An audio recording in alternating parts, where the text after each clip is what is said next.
Have you ever had that tiny, nagging itch you just can't explain? That little compulsion to tap your fingers, bite your nails, or twist a strand of your hair? We all have these small, almost invisible habits. But this story starts with one of those tiny itches and spirals into something you will never, ever be able to unhear. Imagine a man. Let's call him Arthur. Arthur was quiet, the kind of person who blends into the background. His life was a muted landscape of routine and responsibility. But underneath that calm surface, stress and unspoken grief were chewing him up from the inside. So, he started chewing back.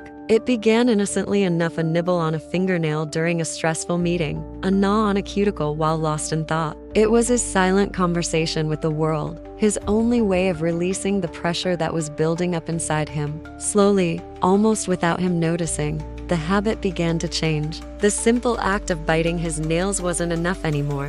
The urge grew, became a demanding hunger that simple keratin couldn't satisfy. He started chewing on the skin around his nails, then the calluses on his palms. It was a strange comfort, a painful release. His hands were a roadmap of his inner turmoil, but no one ever seemed to notice. Or maybe, they just chose not to look.